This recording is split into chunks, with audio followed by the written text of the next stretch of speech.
New tonight on WRAL, we now know the name of the officer who shot and killed a man today in Raleigh. This comes as we see raw emotions from mourners gathering to remember the man who died. Ministers and activists have been trying to turn the community's frustration and anger into a positive message as police begin their investigation into what happened.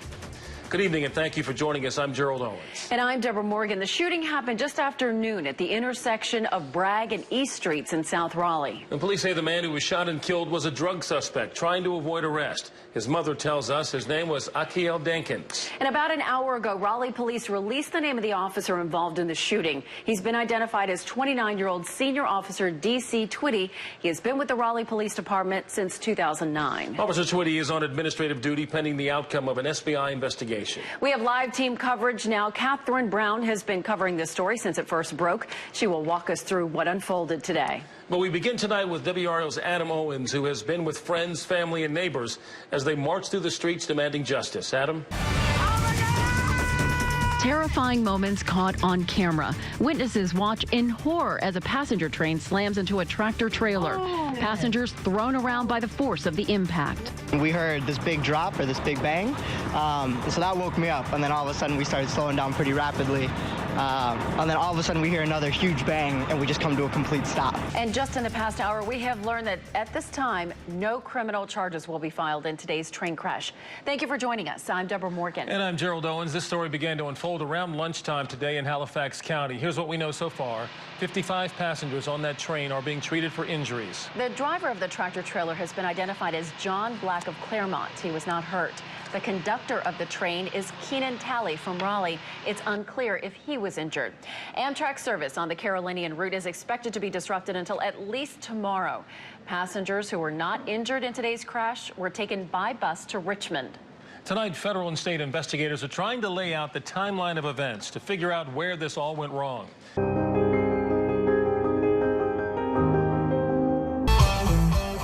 A night filled with music, lights, and fun turns to screams of panic and chaos when a lone gunman opens fire on an unsuspecting crowd gathered in Las Vegas. It was almost like swirling sounds of nonstop gunfire. Tonight, the nation mourns the lives lost, prays for those still fighting for their lives, and works to comfort those impacted by this senseless tragedy. Heroes rising to the chaos on the ground. Well, the blitz of gunfire sent thousands of fans ducking and running from that concert. Injured and frightened, spectators poured out onto the streets in search of help.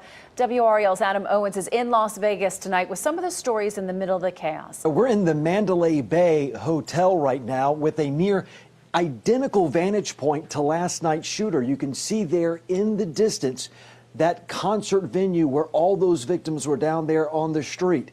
Earlier today, we talked with witnesses who were down there as well. A North Carolina couple returned home today shaken but thankful they survived the shooting. WRAL's Candace Sweat was at RDU Airport when they and many others returned to Raleigh. That's where she joins us now live. And Candace, what was the mood when they landed? You can follow developments, watch video, and see the latest images out of Las Vegas on our website at WRAL.com. We also have any overnight developments online. Oh my gosh, that's scary. Yes, it is. That is extremely scary. Intense storms spawn devastating tornadoes. The WRAL weather team tracking the storms minute by minute as our team of reporters follow the trail of destruction. It's unbelievable. I've never seen anything like it. New tonight, the first-hand accounts from people who lived through the storm and the efforts to clean up the mess left behind. Good evening and thank you for joining us. I'm Gerald Owens. I'm Linda Loveland. The first tornado warning for our area was issued at just before 11 o'clock this morning, and the last warning expired about 7 o'clock this evening. Now, during those 8 hours, we had 6 reports of tornadoes. At one point, just after 5 o'clock, we had 8 counties under a tornado warning at the same time.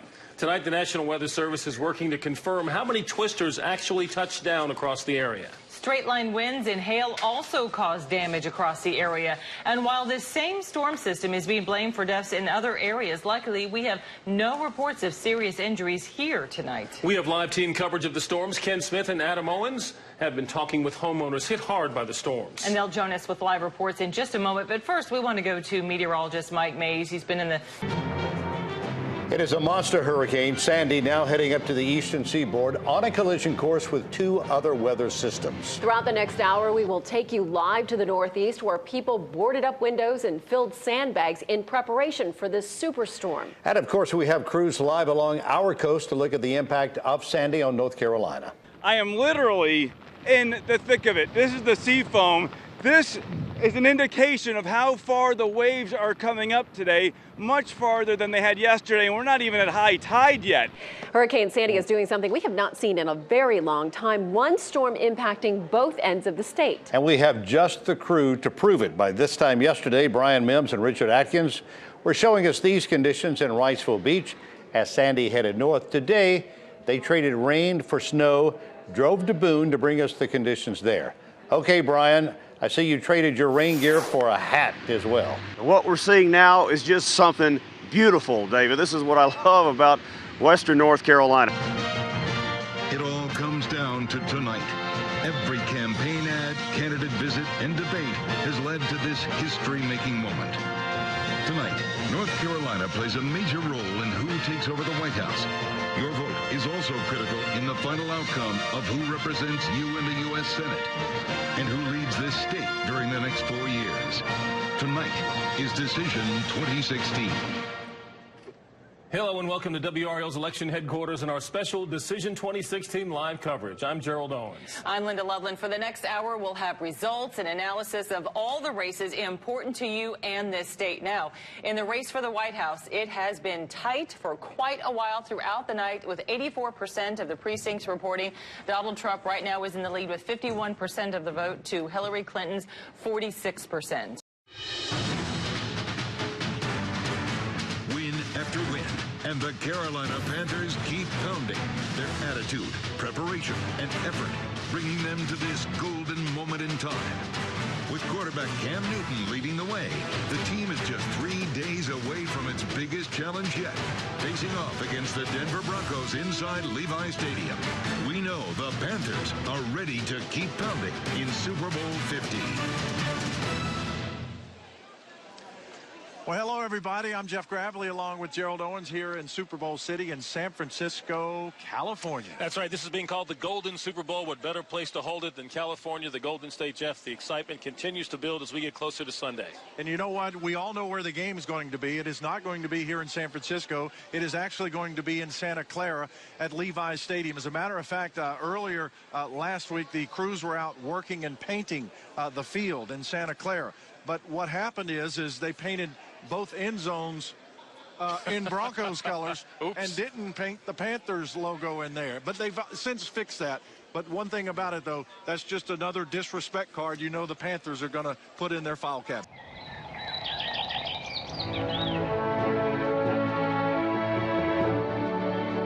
Pinehurst, the site of the 2014 U.S. Men's Open. This story began more than a century ago. The ending still yet to be written. In the heart of the North Carolina Sandhills, at Pinehurst number 2, today's best players will walk in the footsteps of greatness.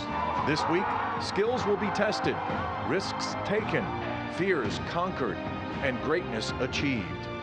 For those who live here, they'll tell you, golf is as much a part of Pinehurst as the pines themselves. While winding their way from hole to hole, we'll witness the arching swings, the roll of the ball, the perfect shot. At the end of it all, only one man walks away the 2014 U.S. Open champion.